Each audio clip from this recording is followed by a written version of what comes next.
지난 한 주간도 우리 기쁨의 동산에 하나님께서 너무너무 잘해주셨습니다. 가장 먼저 우리 수요일에 있었던 양육 수료식이 정말 감사했습니다. 12명밖에 안 되지만 그 한 사람 한 사람 변화된 모습을 본다는 것이 너무 행복했습니다. 또 1년 동안 이 29기를 섬겨주시고 기도해 주신 모든 분들에게 감사를 드립니다. 두 번째로는 청년대학부 수련회가 2박 3일 동안 진행됐는데요, 건 80명에 가까운 많은 청년들이 함께 은혜를 누렸고, 첫 번 스타트가 아주 좋기 때문에 이번 겨울 행사에 대한 기대감이 굉장히 높아졌습니다. 식사와 여러 가지 기도와 후원으로 섬겨주신 분들에게 감사를 드립니다. 이제 세 번째로는 우리 어제 두 권사의 연합으로 원례가 있었는데요, 우리 젊은 권사에서 나이 든 권사님들을 식사로 섬기시는 모습을 보면서 좋았습니다. 한 41명이 식사 자리에 참여했는데 그렇게 섬기는 모습을 보니까 우리 교회에 행복한 문화가 있다는 것을 보게 됐습니다. 이제 재미난 것은 제가 식사 때문에 이동하다가 권사님들 통해서 들은 정보를 꼭 나눠야 되겠다는 생각이 들었어요. 요새 난방비 폭탄으로 다들 신음하시죠? 근데 65세 이상 되신 분은 정부에서 난방 파우처를 제공한대요. 그래서 실제로 권사님 한 분은 그것을 받아서 뭐 10몇만 원밖에 난방비를 지불하지 않았대요. 근데 동사무소에서 신청을 해야 된답니다. 65세 이상들 잊지 마시고 동사무소 가시죠. 제가 너무 좋은 내용이라서 함께 나눠야 되겠다. 그러면 느끼는 게 공동체로 모일 때 그런 정보도 얻을 수 있는 거예요. 여러분, 공동체를 떠나지 마시고 공동체에 속하시길 바랍니다. 자, 이제 오늘 제목하고 대지를 같이 보도록 하겠습니다. 제목은 열정의 지표입니다. 열정의 지표, 거의 쓰지 않는 용어죠. 삶의 지표란 말은 들어봤나요? 이 말씀이 내 삶의 지표다, 이 신조가 내 삶의 지표다라는 이야기를 하고, 올해 모든 경제 상황의 지표를 볼 때 앞이 캄캄하다, 이런 표현도 쓰죠. 그러니까 지표란 단어에 두 가지 의미가 있는 거예요. 나침반처럼 내 삶을 이끌어가는 지침이 되는 지표가 있고, 어떤 것을 판단할 수 있는 그런 평가에서는 근거가 되는 통계나 수치가 지표라고 할 수 있겠죠. 저는 오늘 베드로 이야기를 하면서 두 가지를 다 한번 생각해 보려고 합니다. 베드로 하면 떠오르는 단어가 뭐예요? 열정이죠. 베드로만큼 그렇게 열정이 뛰어난 사람이 없잖아요. 신약 성경을 가만히 보시면 예수님 다음으로 많은 사건 사례가 기록된 것이 바로 베드로입니다. 특히 복음서에 보면 이 베드로를 중심으로 이루어진 일들이 너무나 많아요.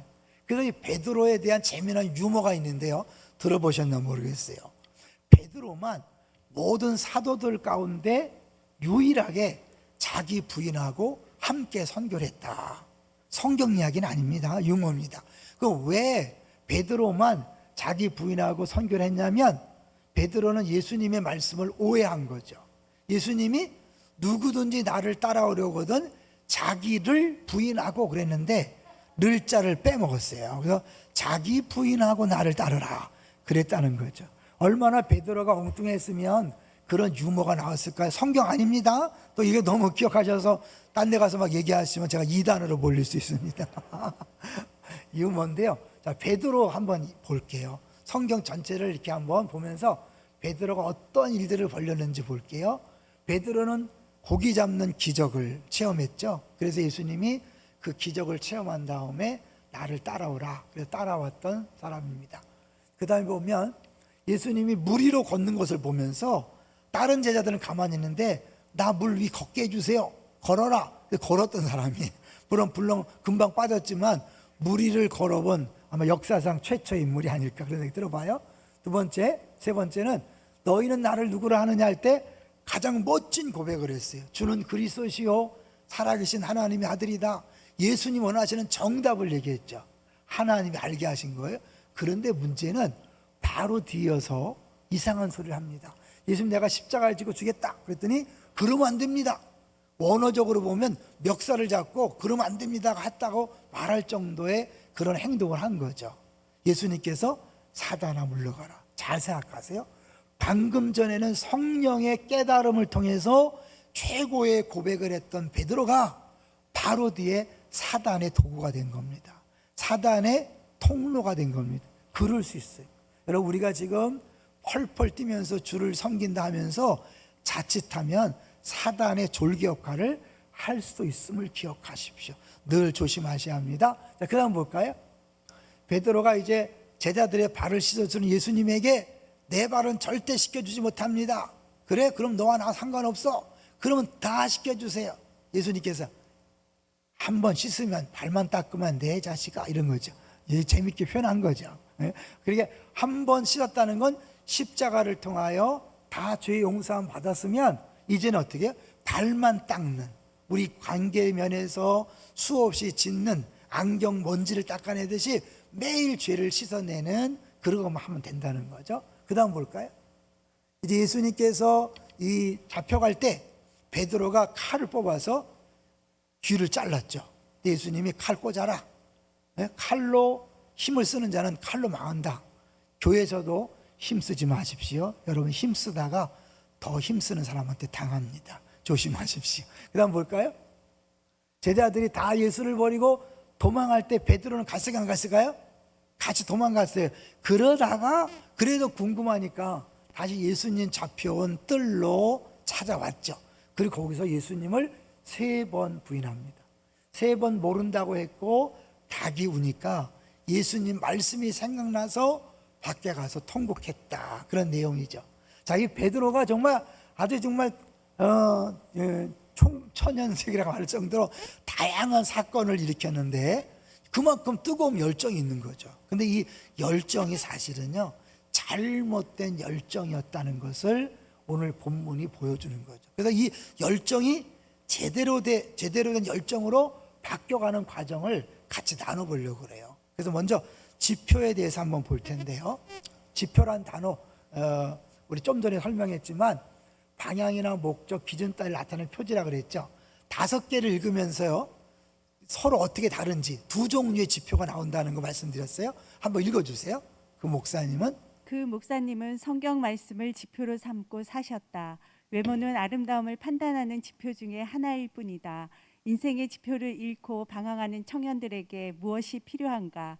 코로나 시대의 모든 경제 지표가 하향세를 보이고 있다.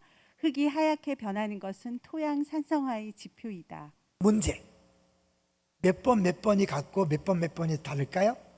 1번과 3번이 같은 의미죠. 그죠? 인생의 지표, 성경 말씀을 지표로 삼았다. 그리고 2번째와 4번째, 5번째는 이제 상황을 판단할 수 있는 하나의 통계라고 할 수 있겠지요. 자, 이제 본문을 보도록 하겠습니다. 구체적으로 31절을 보시죠. 31절 시작. 그때 예수께서 제자들에게 이르시되 오늘 밤에 너희가 다 나를 버리리라. 기록된 바 내가 목자를 치리니 양의 떼가 흩어지리라 하였느니라. 예수님이 잡혀가시기 직전에 제자들에게 얘기하는 거예요. 니네 오늘 밤 내가 잡혀가면 다 도망갈 거야. 다 나를 버릴 거야. 흩어질 거야. 그래서 베드로는 사실은 아니라고 했지만 이 31절을 보면 그 제자들이 예수님을 떠나가고 배반하는 것은 성경에 예언된 대로 이루어지는 거예요. 특별히 여기 보니까 어떻게 해요?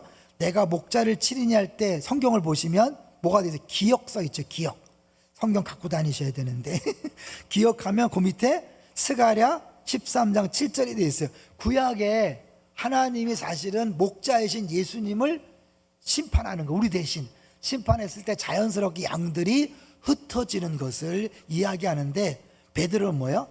나는 절대로 버리지 않겠다. 33절을 보겠습니다. 33절 시작. 베드로가 대답하여 이르되 모두 주를 버릴지라도 나는 결코 버리지 않겠나이다. 하나님의 계획인데 하나님 뜻인데 자기는 아니라고 큰소리 빵빵 치는 거죠. 아무리 호언장담해봐야 하나님 뜻을 거스릴 수 없거든요. 하나님 뜻대로 되잖아요. 근데 베드로는 이때까지는 이렇게 호언장담하고 자기 자신을 믿었어요. 근데 여기 보니까 어떻게 해요? 모두 주를 버릴지라도, 이게 자기중심 사람의 특징 중에 하나예요. 다른 사람과 자기를 비교해서 자기는 더 훌륭한 사람이라고 믿는 거예요. 자, 근데 솔직히 얘기해 보세요. 자, 이렇게 앉아 있는데요. 여러분, 다른 사람보다 내가 낫지 이런 생각을 합니까, 안 합니까? 평범한 사람은 다 합니다. 특별한 사람만 하는 거예요. 평범한 사람은 다 마음속에 그래도 나처럼 살아야지, 나만큼만 믿어봐, 나처럼 신앙생활 해봐, 이런 게 다 있어요. 거기서 시작된 열정을 가지고 우리 신앙생활 하는 거거든요. 그런데 그것은 여지없이 깨어져야만 합니다. 그래서 예수님은 의도적으로 이 베드로의 자기중심적인 열정을 깨트리는 작업을 이제 하시는 거예요. 자, 이제 그 다음에 32절로 다시 갈 텐데요. 33절을 베드로의 고백 전에 예수님께서 33절에 이미 32절에 이렇게 예언했어요. 32절 볼까요? 시작. 그러나 내가 살아난 후에 너희보다 먼저 갈릴리로 가리라. 네, 이게 뭘까요? 먼저 갈릴리로 간다. 갈릴리가 어디예요? 베드로가 고기 잡던 곳이고 처음 부름받은 곳이지만, 성경을 좀 아는 사람들은 요한복음에 가보면 예수님이 베드로에게 찾아가서 3번 부인한 것을 기억나게 하면서 3번 질문하죠. 내가 나를 사랑하느냐? 사랑하느냐? 그래서 회복시킨 곳이 갈릴리예요. 이 말은 뭐예요? 넌 반드시 나를 배반할 것이다. 너는 죄를 지게 될 거야. 그래, 내가 너를 다시 회복시킬 거야 라는 것들을 미리 말씀하는 거예요. 그들이 배반할 걸도 미리 계획되어 있고 그들을 회복시킬 것을 이미 다 계획 속에 갖고 있다는 거예요. 그런데 이걸 모르고 베드로는 자기 나는 자기 중심의 확신, 자기 확신에 너무 과다해서 절대로 버리지 않겠다고, 딴 사람 다 버려도 버리지 않겠다고 큰소리 빵빵 치는 거죠. 34절 읽습니다. 34절 시작. 예수께서 이르시되 내가 진실로 내게 이르노니 오늘 밤 닭 울기 전에 내가 3번 나를 부인하리라. 누가 말씀하는 거예요? 예수님 말씀하는 거예요. 다른 사람도 아니고 예수님 말씀하는데 어떻게 해요? 아닙니다. 예수님을 따라가지만 예수님 말씀을 안 믿어. 우리 그렇잖아요. 교회 열심히 다니지만 하나님 말씀 안 믿어. 여러분 어때요? 하나님 말씀 믿습니까? 대답 못 하잖아요. 35절 같이 보겠습니다. 시작. 베드로가 이르되 내가 주와 함께 죽을지언정 주를 부인하지 않겠나이다 하고 모든 제자도 그와 같이 말하니라. 네, 큰 소리 빵빵 쳤죠. 그런데 결국 베드로가 3번 부인하고 맙니다. 자, 우리 3번 부인하는 걸 화면을 통해서 한번 하는데, 이 3번을 부인할 때 베드로의 말이 어떻게 변화되는지를 한번 주의 깊게 살펴보십시오. 첫 번째 부인하는 장면입니다. 읽겠습니다. 베드로가 바깥들에 앉았더니 한 여종이 나와 이르되 너도 갈릴리 사람 예수와 함께 있었도다 하거늘 오늘 계속 베드로가 모든 사람 앞에서 부인하여 이르되 나는 내가 무슨 말을 하는지 알지 못하겠노라 하며 모든 사람 앞에서 그냥 부인했어요. 그런데 두 번째는 어떻게 변했나 볼까요? 앞문까지 나아가니 다른 여종이 그를 보고 거기 있는 사람들에게 말하되 이 사람은 나사렛 예수와 함께 있었도다 하매 네? 베드로가 맹세하고 또 부인하여 이르되 나는 그 사람을 알지 못하노라 하더라. 뭐가 달라졌죠? 맹세라는 단어로. 왜 맹세까지 할까요? 두렵다는 거죠. 그 다음 3번째 어떻게 변했나 볼까요? 조금 후에 곁에 섰던 사람들이 나와 베드로에게 이르되 너도 진실로 그 도당이라 내 말소리가 너를 표명한다 하거늘 그가 저주하며 맹세하여 이르되 나는 그 사람을 알지 못하노라 하니 곧 닭이 울더라. 뭐가 포함됐죠? 저주까지 했어요. 굳이 저주까지 할 필요 없잖아요. 저주하며 맹세하여 이르되 내가 그 사람을 알지 못한다. 그런데 73절 봐보면 네 말소리가 너를 보여준다. 베드로의 말은 물론 갈릴리 사람이니까 갈릴리 밭속에 있었겠죠. 근데 갈릴리 모든 사람이 다 예수님 제자 아니잖아요. 이 말은 베드로는 예수님을 너무 좋아하고 존경해서 아마 말투가 닮았을 거예요. 그렇죠?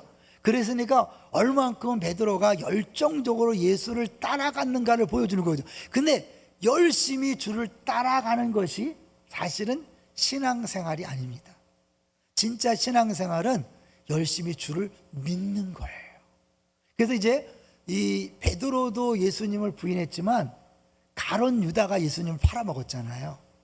예수님을 팔아먹은 가룟 유다나 예수님을 부인한 베드로나 그 죄의 뿌리는 똑같다 그래요. 그 죄의 뿌리가 뭘까요? 그 죄의 뿌리는 내가 열심히 노력해서 내 공로로 내 방법으로 구원을 얻는다고 생각하는 것을 버리자는 거예요. 원래 뭐예요? 내가 할 수 없고 나는 죄인이고 은혜로만 구원받는다. 예수님 십자가 죽었기 때문에 그 공로로만 예수님 때문에 구원받는다. 이게 신앙생활이에요. 근데 많은 경우에 베드로처럼 유다처럼 주님을 열심히 따라다니지만 교회를 열심히 다니지만 여전히 마음속에는 내 노력으로 내 방법으로 내 능력으로 구원받는 것이라고 생각하는 사람들이 많다는 거예요. 그런 사람들은 반드시 깨어지는 경험을 하게 될 거예요. 왜? 예수님이 가만두지 않아요. 왜? 그 상태로는 진짜 제자가 될 수 없으니까. 자, 그러면 내가 정말 은혜로 구원받는다는 것을 믿는 사람인가? 아니면 여전히 내 노력과 방법으로 구원을 생각하면서 열심히 믿는가? 그것을 보여주는 가장 좋은 증거, 지표는 뭔지 아세요? 내가 잘못했다는 소리를 잘하는가 못하는가. 죽어도 잘못했다는 소리 안 하는 사람 있죠. 사과 안 하는 사람, 자기 죄인임을 인정하지 않는 사람, 이 사람은 아직도 자기 힘으로 능력으로 신앙생활을 하는 사람이에요. 내가 어차피 죄인인 걸 인정하고 예수님 십자가에 죽으신 것 때문에 구원받았다고 믿는다면 나는 얼마든지 죄인임을 인정할 수 있는 거예요. 죄를 고백할 수 있는 거예요. 자기 잘못을 인정할 수 있는데 이게 아닌 사람은 여전히 절대로 잘못했다는 소리 아니에요. 예수 믿지만 부부끼리 잘못했다고 말하지 않는 사람이 있죠. 항상 뭐예요? 당신 때문이야. 다 누구 때문이야? 환경 때문이야? 애들 때문이야? 부모 때문이야? 아직 복음을 모르는 거예요. 왜냐하면 나나 우리 모두는요, 어느 누구나 예외 없이 죄인이란 사실을 인정하시기를 주의 이름으로 축원합니다. 그래야 내 힘과 내 노력이 아니라 주님의 십자가 보혈로 구원받는다. 그랬을 때 신앙생활이 이제 달라지기 시작하는 거예요. 그래 용서가 가능해요. 내가 죄인인데 용서받았다. 우리 장로님 마침 기도 잘했죠? 용서받은 죄인임을 기억해야 돼요. 내가 용서받은 죄인임을 기억하면 다른 사람 용서할 수 있어요? 없어요? 용서할 수 있거든요. 왜 용서가 안 돼요? 왜 사랑이 안 돼요? 왜 맨날 이렇게 까칠해요? 왜 이렇게 인색해요? 왜 쪼잔해요? 그 말은 뭐냐면 내가 용서가 안 되는 거예요. 내가 용서받은 죄인임을 잊어버리기 때문에, 깨닫지 못했기 때문에 그냥 머리는 알지만 가슴으로 내가 정말 형편없는 죄인인데 이 죄인으로서 망해야 되고 심판받아야 되고 잘려야 되지만 주의 은혜로 사랑으로 구원받았다는 걸 알면 다른 사람을 품어줄 수 있는 거예요. 믿습니까? 자, 여기서요, 이 가룟 유다와 베드로의 차이를 한번 볼까요? 사실 베드로는 3번 부인한 다음에 어떻게 반응했나 한번 볼게요. 마태복음 26장 75절요. 이제 3번 부인했고 닭이 띡하기 꼬끼가 물었어요. 그러니까 그걸 들으면서 예수님 말씀이 생각나. 이게 중요한 거예요. 말씀이 생각난 거예요. 말씀이 깨달아진 거예요. 그러니까 바로 회개한 거죠. 한번 볼게요. 75절 시작. 이에 베드로가 예수의 말씀에 닭 울기 전에 내가 3번 나를 부인하리라 하심이 생각나서 밖에 나가서 심히 통곡하니라. 중요한 단어, 밖에 나갔다는 거예요. 약속을 깼기 때문에, 맹세를 깼기 때문에 바깥으로 쫓겨남을 당하는 거죠, 원래. 그리고서 심히 통곡한 거예요. 자, 그런데 가룟 유다는 어떻게 했죠? 예수님을 팔아먹은 다음에 그는 깨달았어요. 잘못했다는 걸 깨달았어요. 그렇지만 그 잘못을 스스로 해결하려고 그랬어요. 제가 잠깐 읽어드릴게요. 유다는 예수님을 배신하고 난 후에 자신의 죄값을 스스로 치르려 합니다. 돈을 제사장의 뜰에 던지고 밖에 나가 목을 메고 자살합니다. 왜요? 끝까지 자기 인생의 주인이 자기라고 주장하며 자신의 죄값은 자신이 치르겠다는 교만 때문입니다. 그러나 베드로는 자신의 배신에 대하여 자신이 책임지는 것이 아니라 눈물을 흘리며 통곡합니다. 배신의 순간 주님의 말씀이 생각나서 통곡합니다. 말씀이 들려지고 깨달아질 때 회개하는 것, 그것이 진짜 믿음입니다. 자, 이제 이렇게 예수님의 말씀이 생각나서 통곡하고 회개한 베드로를 예수님 어떻게 했죠? 예수님이 사실은 그를 개인적으로 만나서 용서를 해주셨어요. 그렇기 때문에 갈릴리에서 예수님이 그를 처음 찾아왔을 때, 물고기 잡는 기적을 처음 했을 때 처음 기적과 다른 모습을 보여줬다 그랬죠. 기억나세요? 처음 물고기 잡는 기적을 처음 했을 때는 예수님이 너무 대단하신 분으로 알면서 자기의 죄인임을 깨닫고 어떻게 해요? 나를 떠나세요. 이때까지 뭐 나 중심인 거예요. 내가 죄인이니까 주님 오면 안 돼요. 그런데 3번 부인한 정말 누가 봐도 나쁜 사람이 되었을 때 예수님이 나타나니까 어떻게 해요? 배가 육지에 닿기 전에 달려가잖아요. 왜요? 그때는 나를 바라보는 게 아니라 용서하시는 주님, 끝까지 사랑하시는 주님을 바라보는 거예요. 바뀐 거예요. 시선이 늘 나 하다가 예수님에게 초점이 맡겨주니까 내가 죄인인 걸 얼마든지 인정할 수 있어요. 그 죄를 용서해 주신 주님을 붙잡을 수 있는 거죠. 자, 그러기 위해서는 사실은요, 오늘 우리 잘 안 나타나 있지만 성경을 보면 한 2군데 정도에서 예수님이 개인적으로 베드로를 만나줬다는 걸 볼 수 있어요. 바울은 게바에게 보이셨다라고 단수로 쓰고 있어요. 그리고 누가복음에 보면 예수님이 베드로를 만나줬다는 기록이 언뜻 보여요. 그러니까 그때 이미 개인적으로 용서해 주신 거예요. 그런데 왜 굳이 많은 사람들 앞에서 예수님은 3번 내가 나를 사랑하느냐 라고 물으시면서 또다시 그 문제를 끌어낼까요? 그거는 공적인 회복이 필요하기 때문에 그래요. 리더잖아요. 리더가 잘못했을 때는 모든 사람이 다 알고 있거든요. 그 잘못을 공적으로 해결하지 않고 또 리더 역할을 하면 뒤에서 어떻게, 아유, 그런 지잘난 자기 주제를 모르고 지가 한 짓을 모르고 저렇게 펄펄 뛰고 있네, 이럴 수 있잖아요. 그래서 예수님이 일부러 의도적으로 공적으로 베드로를 회복시키는 것이 3번의 질문이, 한번 그걸 볼 텐데요. 여러분, 이 3번의 질문과 대답을 보면 그 쓴 용어가 재밌어요. 물론 학자들마다 의견이 분분하니까 여러분이 알고 있는 거 감안하고 들으세요. 자, 이제 3번을 묻는데, 예수님이 베드로에게 묻는데 뭐라고 묻냐면 사랑한다 할 때 아가페란 단어로 처음 2번을 물어요. 그리고 3번째는 필레오란 단어를 써요. 많이 들었죠? 아가페는 조건 없는 사랑, 하나님의 사랑을 말할 때 쓰는 용어고, 그것은 형제의 사랑, 친구의 사랑을 얘기할 때 한다 그러잖아요. 그러니까 좀 급이 낮은 거죠. 그러니까 2번은 아가페오로 물어요. 아가파스 2번 물어요.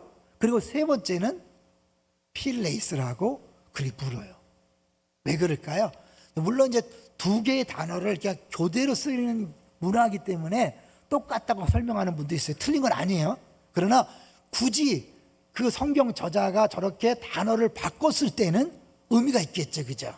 자, 베드로가 뭐로 대답했나 볼까요?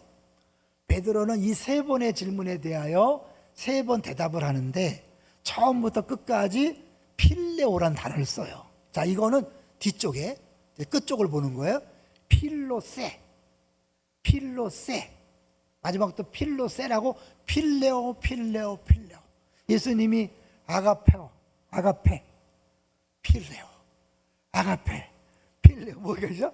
주님이 큰 센 사랑을 하냐고 물어보니까 난 그 정도 사랑은 못하고 필레오 사랑합니다. 2번째 물었어요. 또 했어요. 그랬을 때 이제 3번째 예수님은, 3번째는 아가페로 묻는 게 아니라, 그래 네가 그래 필레오 하니까 내가 필레오 하냐? 진짜 필레오 하냐? 그랬더니 3번째 물으니까 요한이 근심이 된 거예요. 왜요? 3번 묻는 순간 뭐가 떠올랐을까요? 3번 부인한 것을 예수님이 지금 다루고 있구나. 그래서 좀 짓궂은 것 같죠? 굳이 왜 3번씩 그렇게 질문해서 옛날 기억을 떠올리게 합니까? 왜 상처를 떠올리게 합니까? 여러분, 그것이 떠올려지고 공개적으로 처리되어야 여러분 자유할 수 있는 거예요. 모든 사람들 앞에 자유할 수 있는 거예요. 사실 왜 베드로는 1번 부인하지 않은 거고 3번 부인했을까요? 예수님이 굳이 3번 부인하도록 그렇게 만들었을까요? 그거는 1번 부인했다면, 아 주님 제가 그때 당황스러워서요, 실수했어요, 이럴 수 있잖아요. 변명할 수 있잖아요. 3번 부인은 변명을 못하는 거예요. 완벽하게 잘못했다, 죄인 된 것을 인정하게 만들어서 자기 중심에 그것이 깨지는 거예요. 내 자아가 깨지는 거예요. 내가 해보겠다는 게 깨지는 거예요. 난 이런 사람이야. 깨지는 거예요. 난 이런, 내 사전에 이런 게 없어. 아직도 나 하는 사람 있죠. 세상적으로는 멋있을지 모르지만 예수 안 믿는 사람이, 여러분 대화할 때 잘 들어보세요. 나의 사전에는 나는 저런 사람 용납이 안 돼요. 난 저런 사람 용서할 수 없어요. 난 저런 사람과 어울릴 수 없어요. 이거 예수 안 믿는 사람이, 아직 모르는 사람이. 그런데 이제 베드로는 저런 과정을 거치면서 표현이 달라져. 그럼 맨 마지막에 보기로 하고요. 자, 여기서요, 예수님이 사실은 베드로를 위해서 기도했다는 내용이 나와요. 볼게요. 우리 누가복음 보여주세요.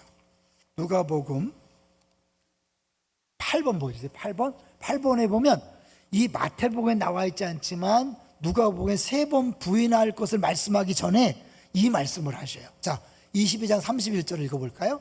시작. 시몬아 시몬아 보라 사탄이 너희를 밀 까부르듯 하려고 요구하였으나. 누구한테 요구한 거예요? 사단이 예수님에게 베드로를 요구합니다. 베드로가 자기중심적인 교만할 때 사단이 요구하는 거예요. 교만 조심하셔야 돼요. 교만한 사람은 사단이 갖고 놉니다. 여러분 잘난 척하죠?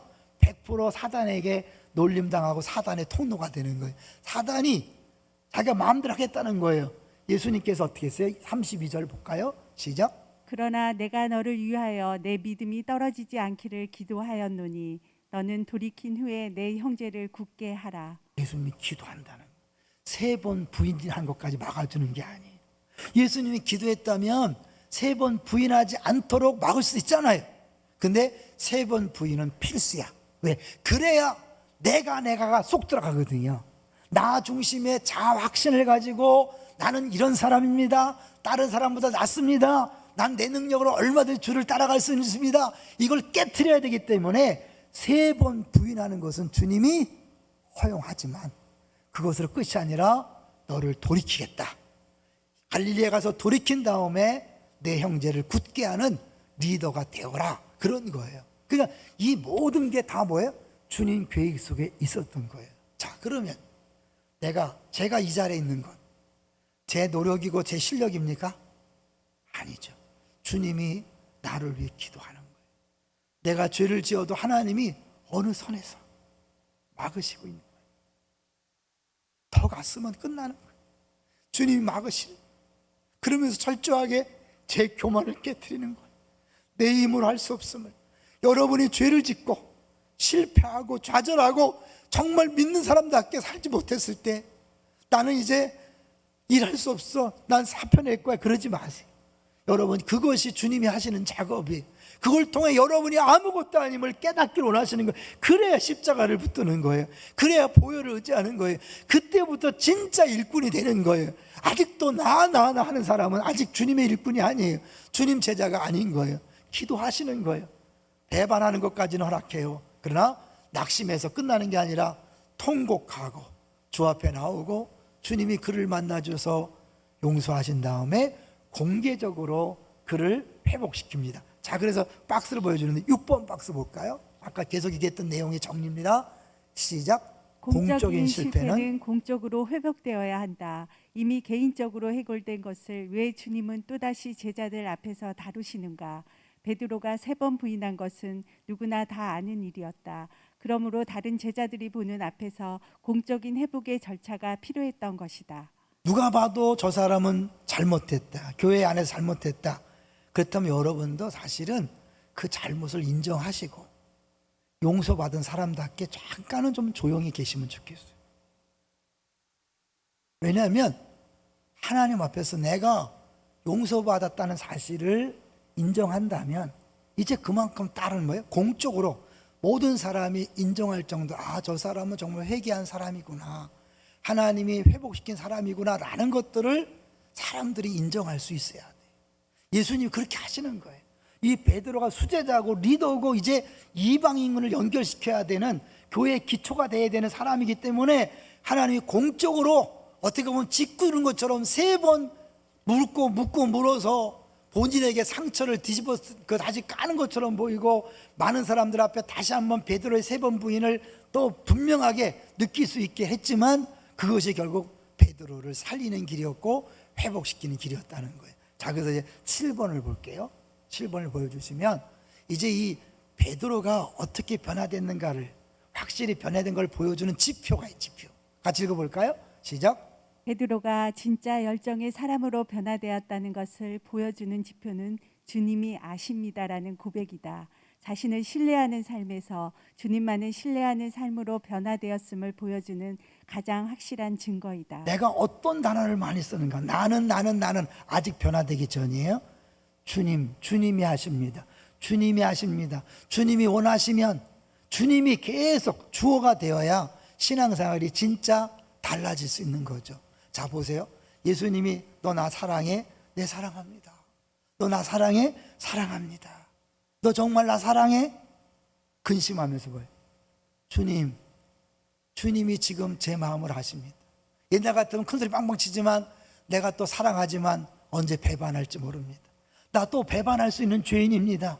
나 또 넘어질 수 있습니다. 얼마든지 예수님 팔아먹을 수 있습니다.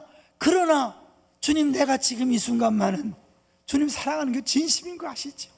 이 겸손해지는 거예요. 나는 절대로 배반하지 않겠습니다. 이게 아니에요. 나 배반할 수 있습니다. 주님 따라가는 거 포기할 수 있습니다. 죄질 수 있습니다. 그러나 지금 내 마음만은 진심인 걸 주님 아시죠? 이게 겸손한 진정한 신앙생활의 모습인 거죠. 우리가 가룟 유다가 될 수 있고 베드로처럼 될 수 있는 게 뭐냐면, 여러분 직장에서 사업장에서요, 예수 이름을 믿으면서도 사기를 친다든지 거짓으로 돈을 벌면 가룟 유다가 되는 거예요. 가룟 유다가 멀리 있는 게 아니에요. 가까이 있어서. 가룟 유다가 예수님 팔 때 키스했다 그랬어요. 키스는요 아무나 하는 게 아니에요. 가장 가까운 사람이 하는 거예요. 가룟 유다가 예수님에게 키스할 정도로 가까운 사람이었어요. 마지막 순간까지도. 그랬는데 그가 예수님을 팔아먹었어요.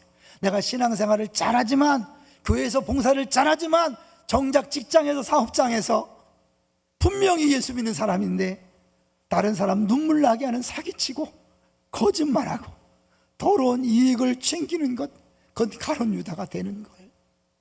내가 예수님을 믿는데도 예수 믿는다는 소리 하지 못하고 직장생활 하다가 10년이 지나서야 당신 예수 믿었어? 라고 이렇게 사람에게 질문을 듣는다면 그 사람은 계속 베드로의 삶을 사는 거 아닐까요? 심지어 식당에서 그 창피해서 기도 못한다는 것, 여러분 그거 베드로가 되는 것. 제가 여러분을 지적하는 게 아니에요. 나는 얼마든지 가룟 유다가 될 수 있고 베드로가 될 수 있어요. 인정하시라는 거예요. 내 그렇게 연약한 죄인이고 부족한 죄인이고 자신 없는 그런 사람임을 인정하고, 그래서 나는 내 힘으로 내 노력으로 신앙생활하는 것이 아니라 주의 은혜가 없이는 살 수 없습니다. 한순간도 주님 주시는 은혜가 없이는 살 수 없습니다 라고 고백하는 것이 진짜 신앙이고, 그때부터 진짜 열정이 나오는 거예요. 베드로가 어떻게 죽었는지 기억하시나요? 성경에 나와 있지 않지만 기독교 역사에 보면 베드로는 십자가에 거꾸로 매달려 죽어서 순교했어요. 그가 로마를 떠날 때 그 유명한 코바디스라는 영화 있잖아요. 예수님이 다시 로마로 가니까 어디로 가십니까? 네가 버리고 간 도시로 내가 간다. 그 말을 듣고 깨닫고 다시 로마로 가서 십자가 못 박혀 죽었다는, 거꾸로 못 박혀 죽었다는 그런 전설 같은 이야기가 있어요. 예수님을 3번 부인했던 베드로가 어떻게 자기 목숨을 내어놓는 그런 사람으로 변화될 수 있었을까요? 호언장담하는 자기 중심의 신앙으로서는 절대 불가능합니다.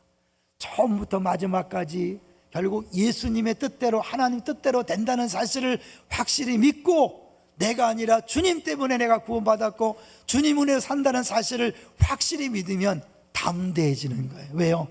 사람들이 나를 죽여도, 나에게 사기를 치고 나를 미워해도 누구 뜻대로 됩니까? 주님 뜻대로 됩니다. 믿습니까? 두려워할 필요가 없어요. 왜 거짓말하는 거예요? 두렵기 때문에 하는 거잖아요. 죽을까봐, 손해볼까봐, 망할까봐.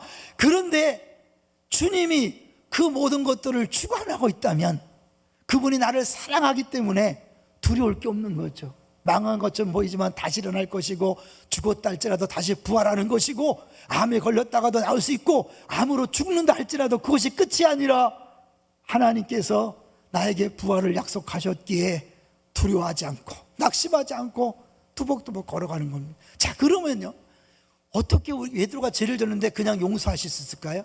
그냥 용서하시는 게 아니에요. 대가가 있었어요.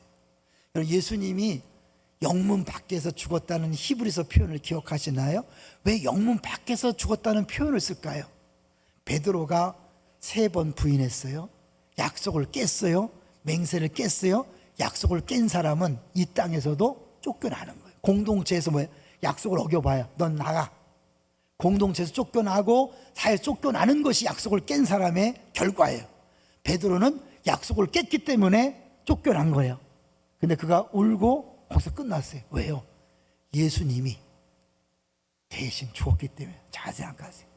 베드로는 약속을 깼기 때문에 지가 나갔지만 예수님이 끝까지 약속을 지켰어요.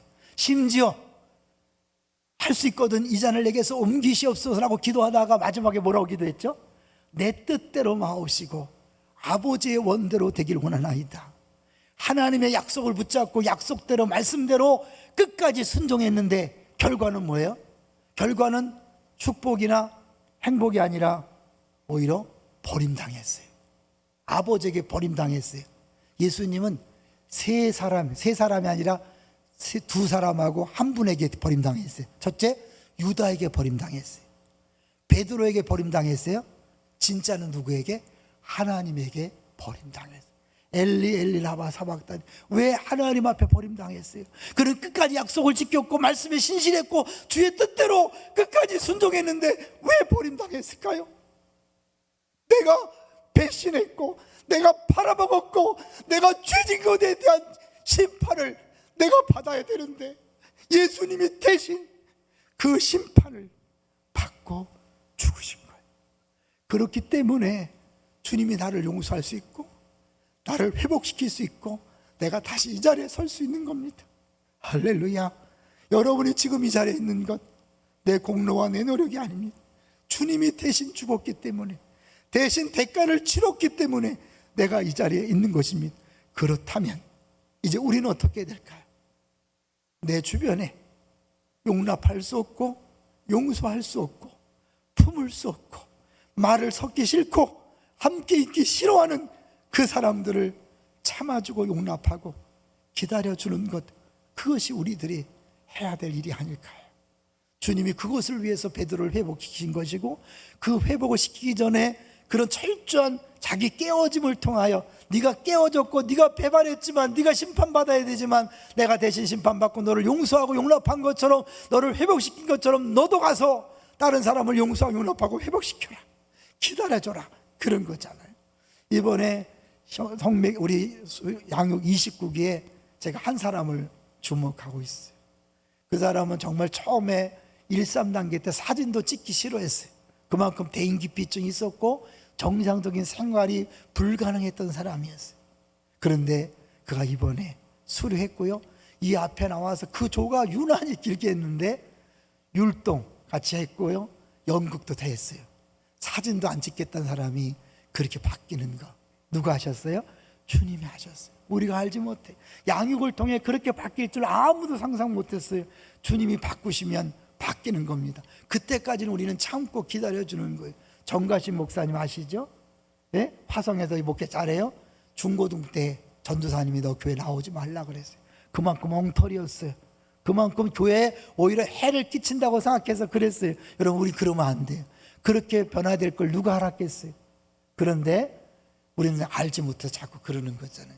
주님이 우리의 잘못과 부족과 배반을 다 대신 받으시고 심판 받으시고 우리를 용서하시고 회복시켰다면 이제 여러분, 남편을 용납해 주시고 아내를 용납해 주시고 부모를 용납해 주시고 자녀를 용납해 주시고 내게 맡겨진 중고등부 학생들, 내게 맡겨진 순원들, 내게 맡겨진 성도들, 정말 마음에 안 들고 정말 수준 차이가 나고 정말 내가 정말 같이 있으면 손해보고 고통당하지만 주님이 나를 위하여 다 모든 대가를 지불한 걸 기억하면서 우리 찬양했잖아요. 3번째, 겟세마네 동산에 예루살렘 주를 생각할 때에 근심이나 걱정을 사양할 수 있을까?